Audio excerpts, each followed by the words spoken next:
Los índices PMI de servicios y compuestos definitivos del mes de junio en la eurozona han confirmado lo que ya habían señalado las lecturas preliminares, que la economía se va frenando y lo va haciendo bruscamente durante el mes pasado y, bueno, pues claro, esto incita o da pie para que continúen sonando, ¿no?, los tambores de recesión o suenen con más fuerza aún. Vamos ya con Momentum de la economía y los mercados. Hoy con Gonzalo Lardíez, es gestor senior de renta variable europea de Advan, y con Ismael García Puente, gestor y selector de fondos de Mafre Gestión Patrimonial. Hola Ismael, hola Gonzalo, ¿qué tal? ¿Cómo estáis? Buenas tardes.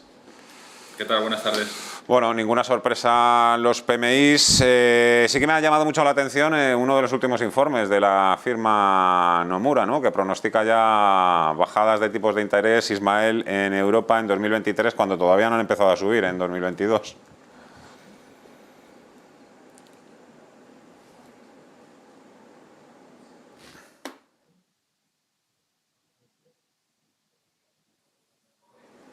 Ismael, creo que tienes... Mira a ver si tienes muteado el micrófono.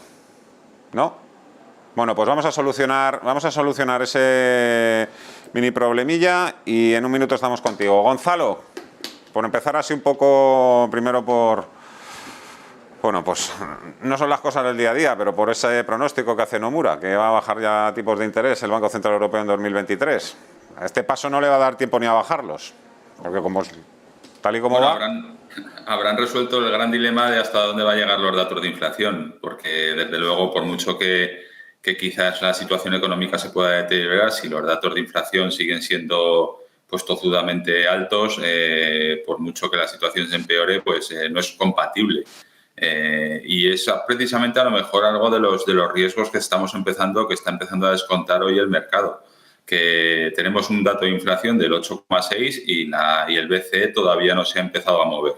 Entonces, quizás en la parte del euro hay parte del mercado que se está empezando a poner nervioso porque ese gap se ha abierto de forma tremenda y es que todavía no se ha empezado a actuar en la parte importante, que es en la parte de tipos, por mucho que se esperen movimientos. Y los mercados a veces van muy rápidos y de aquí a la reunión del BCE todavía quedan bastantes días. Hace una semana y pico, 2 semanas, nos sorprendió el Banco Central Suizo por sorpresa moviendo los tipos un 0,50 y eran de los que pues llevaban mucho tiempo en tipos prácticamente negativos. Y ellos tienen una inflación del 3,4 y han movido pieza. Entonces, por la parte del euro habrá que ver, porque si el euro se empieza a depreciar de forma importante, especialmente respecto al dólar, en próximos días, en próximas semanas, quizás esas expectativas o ese movimiento previsto por parte del BCE igual tiene que mover un poco las fechas porque la moneda se puede depreciar rápidamente, está hoy rompiendo mínimos, se acerca rápidamente a la paridad y ya veremos qué pasa en ese momento. Pues enseguida vamos a ver precisamente el gráfico del euro, es otra de las grandes noticias, entre comillas, que nos deja el día. El euro está marcando mínimos frente al dólar de 2002, 2003, está el cambio 1,02. Faltan exactamente 16 días para esa reunión del Banco Central Europeo. En principio, las expectativas apuntan a una subida de 25 puntos básicos, entiendo, ¿no, Gonzalo? Pues lo que hemos comentado muchas veces en cuanto a la política de tipos y la lucha contra la inflación. Es de tal magnitud el gap que se ha abierto entre dónde están los tipos y dónde está la inflación que los medios tradicionales de afrontarla o de luchar contra ella, pues realmente es como matar un elefante con una escopeta de balines. Realmente poco movimiento puede hacer en cuanto a movimientos de inflación, un 0,25 de subida. Se habla incluso que el Banco Central Europeo se pueda haber presionado para mover algo más, incluso 0,50, pero eso de momento son rumores y yo creo que la clave está, por mucho que el Banco Central tenga una intención, en vigilar en próximas sesiones, en próximas semanas, el movimiento del euro. Si el euro se descuelga de forma importante respecto al dólar y se mete por debajo de la paridad, cuidado que ahí ya las presiones se empiezan a incrementar, la presión por la parte del costes de energía se empieza a incrementar de forma más importante y la hoja de ruta del BCE podría sufrir en ese momento pues un cambio de guión importante. Todo el mundo lleva unas cuantas semanas hablando ya de la recesión, cómo será, cuándo vendrá. Sí, te escuchamos, Ismael. Yo creo que te escuchamos perfectamente. Perdón. Pues perfecto. Perdón, no sé qué. No sé si qué estabas puede escuchando pasar. también un poco lo que estaba diciendo ahora Sí. Gonzalo. Estábamos hablando un poco de Nomura, Sí. Banco Central Europeo. Un poco qué piensas de todo esto. Sí, no, decía que no he tenido oportunidad de leer el informe de Nomura. Es verdad que nos dicen, ¿no?, que el mercado es una máquina de descontar, pero no sé si estamos descontando por encima de nuestras posibilidades, ¿no? Sí es cierto que el mercado, digamos, interbancario ya ha empezado a descontar subidas, a descontar, digamos, bajada de tipo de interés, pero no sé si tan pronto, ¿no? Lo que está claro es que ahora mismo el tono o la dinámica de los mercados lo marca el riesgo a la recesión o a la ralentización económica. Ya veremos en qué queda y eso, por supuesto, digamos que sabemos cómo lo suele combatir el Banco Central Europeo o todos los bancos centrales, que es rebajando tipos. Ahora bien, la pregunta es si van a poder bajar mucho los tipos de interés para apoyar ese crecimiento si tenemos una inflación por encima de ese nivel de objetivo. Y ahí está, digamos, el kit de la cuestión, ¿no? En ver si los bancos centrales podrán aplicar las medidas habituales para fomentar el crecimiento económico con una inflación por encima de su objetivo. Bueno, parece que ahora no es la mayoría, pero ya unos cuantos empiezan a saber cuándo, cómo va a ser la recesión. No sé, yo creo que eso todavía es adelantarse, es extremadamente prematuro. Igual que tratar de identificar el suelo del mercado, decir cuándo va a acabar, cuándo va a llegar la claudicación, también cómo va a llegar, cuándo va a llegar y cómo va a ser, poco prematuro, ¿no, Gonzalo?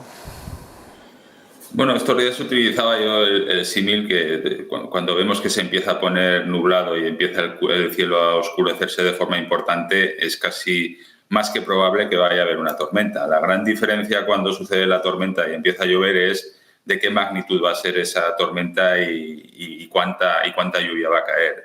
Parece que la desaceleración está viniendo bastante más rápido de lo que podía descontarse hace no demasiadas semanas. Y que todos los datos que vamos conociendo pues hacen hincapié en que en próximos meses hay una desaceleración económica que puede acabar en recesión, pero como sucede pues con lo que comentábamos hace un momento, la gran diferencia está en muchas ocasiones en esa intensidad, y lo estamos viendo ahora mismo precisamente a modo de ejemplo con los datos de inflación. Hace unos meses más o menos había un consenso generalizado de que los datos de inflación, con las medidas de reapertura, aquellos famosos cuellos de botella y los desajustes que se había producido en la economía, pues iban a haber un repunte en datos de inflación. Los bancos centrales apostaron por el término transitorio y estamos viendo que esos datos realmente sí que iban en la dirección correcta, presionando al alza, pero la magnitud es realmente lo que está suponiendo pues un cambio importante en expectativas. Entonces habrá que ver todos esos datos de desaceleración que parece que vienen para próximos meses, a ver de qué manera se materializan, si puede haber incluso una recesión técnica, pero realmente es prematuro y habrá que ver pues en qué medida se cuantifica eso en la última parte del año y principio del año que viene. Ismael. Sí, justo. Nosotros seguimos un índice de Citi de sorpresas económicas, y básicamente lo que hace el índice es subir si los datos son mejor de lo esperados o bajar si los datos son publicados son peores de lo esperado, ¿no? Y se ha visto una caída abrupta a nivel global y en Estados Unidos del índice. Es decir, que los datos publicados están siendo muy inferiores a lo esperado. Esto, digamos, pues apunta a ese escenario de ralentización económica o recesión, ¿no? Y aquí me gustaría abrir un paréntesis, y es que no es lo mismo una recesión económica a una crisis económica. Una recesión es solamente un apunte técnico estadístico, que son 2 trimestres en negativo de crecimiento, pero una crisis económica, estamos hablando de corregir algún exceso o que el sistema financiero, por lo que sea, se rompa, ¿no? Y por ahora vemos que los principales, digamos, causantes de otras crisis económicas, todos están en mejor forma, o no hay, digamos, una alta probabilidad de que el mercado se pueda romper por ahí, ¿no? Con lo cual, un poco de tranquilidad, ¿no? Que es verdad que a nadie le gusta hablar de recesión, que no es el escenario más ideal para la renta variable, pero no estamos hablando de una crisis tipo 2020 COVID, 2008 gran crisis financiera, ¿no? Yo creo que el único exceso que teníamos en el mercado era el de liquidez, y poco a poco hemos empezado a reducir ese exceso, y el reflejo de esta reducción es el performance tan malo que llevamos en renta variable y renta fija, ¿no?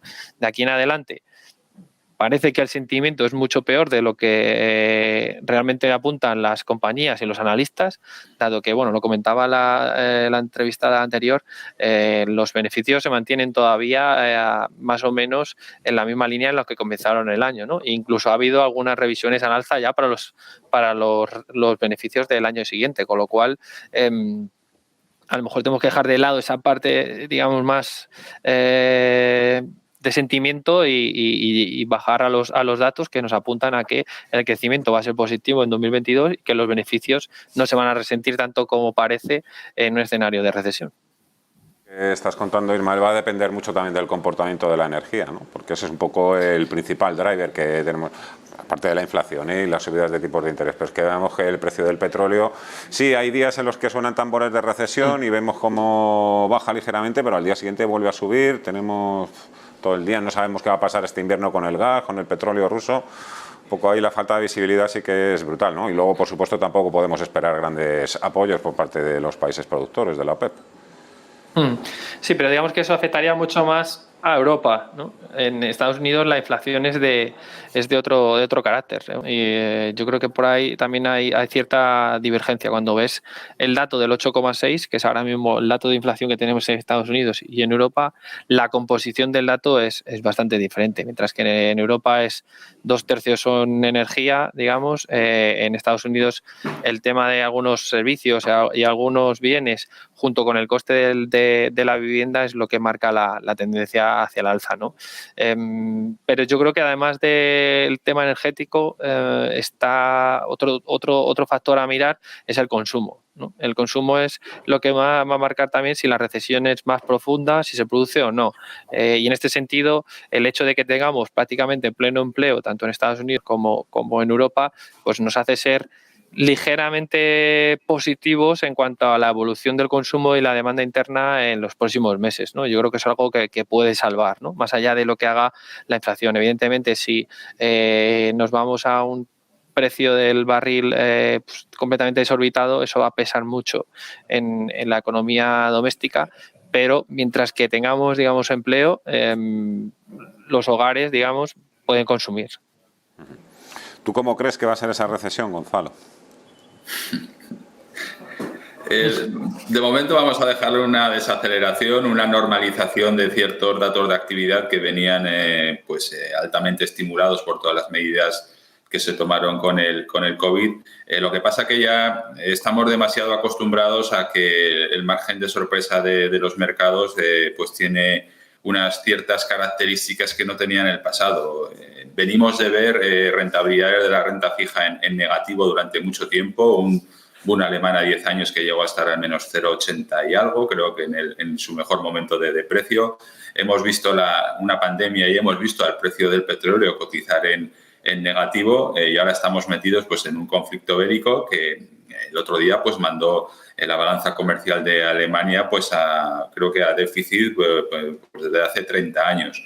Entonces son demasiadas variables, demasiados factores que están pues moviendo las piezas y el puzzle de cómo se conforman los precios de la economía y es mucho más complicado en estas circunstancias que en momentos previos pues hacer una previsión de por dónde van las cosas. Y fruto de eso es precisamente, yo creo, que lo que está sucediendo con la estimación de los resultados empresariales. Hay muchas incertidumbres y poner sobre un papel lo que va a suceder o lo que se puede esperar de una compañía, sabemos que puede haber un deterioro en próximos meses, pero digamos que las variables objetivas con las que hacer esos cambios de precio o esos cambios en las perspectivas, pues hay demasiado ruido, demasiada niebla. Entonces los analistas prefieren ser cautos hasta que no vean cómo se mueven esos guidance y desde el punto de vista macro, pues igual que le ha sucedido a los bancos centrales con esa inflación que tenemos sobre la mesa y que prácticamente podemos decir que no la vieron venir y ya lo empiezan a reconocer, pues ese posible deterioro que se pueda producir en la economía en próximos meses es muy complicado cuantificar hasta dónde puede llegar y de qué magnitud tiene que ser o va a ser. Esto nos dificulta la toma de decisiones desde el punto de vista de gestión y, pues bueno, como se suele decir, con estos bueyes hay que arar. Precisamente antes, con el anterior invitado, lo que nos contaba Patricia García de Macrogir era que posiblemente, que tampoco se sorprenda a nadie, Gonzalo, si la mayoría de las empresas aplazan el grueso de los recortes o unas peores perspectivas para sus guidance, no en este trimestre, sino para los próximos, una vez que tengan todavía un poquito también más claro cuál es la visibilidad, cuál es el horizonte, ¿no? Sí, yo creo que sí. Esto mismo que hemos comentado a nivel de organismos económicos es lo mismo que le está sucediendo ahora mismo a las empresas, que se ven desbordadas pues por unos márgenes que están presionados pues de forma muy importante, incluso por la carencia de mano de obra que prácticamente se extiende a casi todos los sectores, y un poco pues el movimiento que se pueda producir en las previsiones irá en consonancia a la magnitud, a la velocidad con la que se vaya produciendo. Pero yo creo que estamos con esta ausencia de visibilidad prácticamente todos los que estamos inmersos en todo este tema de mercados, proyecciones y demás, y realmente pues eso dificulta, como comentaba antes, pues bastante la toma de decisiones y el tomar un posicionamiento estratégico pues con cierta visibilidad, y esa es la gran dificultad ahora mismo. Temporada de resultados. Ismael, temporada de resultados. Sí, pues con muchas ganas de empezar a ver cómo se desarrolla, ¿no? Y de lo que nos puedan contar las compañías. Como digo, parece que las expectativas son bastante altas por parte de los analistas, y hay que ver, ¿no? Hasta hace nada, creo que fue Nike la semana pasada, ya avisó de que el guidance iba a tener que rebajarlo, y bueno, hablamos de una compañía como Nike, ¿no? Hay que ver el resto de compañías y de sectores cómo se desenvuelven, pero en realidad, o en general, mejor dicho, los analistas esperan una buena temporada de resultados. Quizá vamos a ver cómo las compañías han sido capaces de tolerar estos mayores costes de suministros, etcétera, y lo importante será ver lo que apuntas tú, el guidance que nos den para el resto del año, ¿no? No lo que ya se ha descontado, sino lo que está por venir. Y ahí, pues este entorno de baja visibilidad, entiendo que ellos, lo más sensato, si fuera el CFO de alguna de estas compañías, es pues mostrar cierta cautela y no dar previsiones muy halagüeñas que luego no puedas cumplir, ¿no? Por el efecto que pueda tener sobre la cotización de la compañía en bolsa. ¿Más sensato este verano va a ser protegerse? Pues el verano son muchos meses. Lo asociamos que casi siempre con los temas estos de las serpientes veraniegas que suelen aparecer en agosto, pero ya estamos en verano y el verano podríamos considerar ya esa época. Realmente ha sido cambiar de estación y prácticamente a principios de junio el mercado empezó a ponerse otra vez un poco nervioso, y desde allí pues dando pues argumentos nuevos para tomar decisiones. A mí, lo comentado anteriormente, me preocupa de cara a próximas semanas el que pueda haber un movimiento desordenado en la parte de divisas, y con el movimiento que ha habido hoy del euro, pues es para seguirlo bastante de cerca. Pueden ser de esos eventos que si tienen una magnitud importante, pues pueden distorsionar el mercado, y a lo mejor son de las cosas que hay que estar un poco más pendientes de cara a próximas semanas. Queda apuntado. Gonzalo Larrie de Sandbank, Ismael García Puente, Mapfre Gestión Patrimonial. Una vez más, muchísimas gracias a los dos. Cuidaros. Hasta la próxima semana. Un abrazo a ti. 12:46, nos quedan todavía los gráficos con estos cambios tan repentinos de humor también que tiene el mercado. A ver si lo puedo abrir. Entiendo que continúa ahí ese color rojo, 0,46% abajo, IBEX 35, 8,124. Hacemos una pausa y enseguida hablamos con Javier Lorenzo de J. Lorenzo Trading y con Sergio Ávila de IG.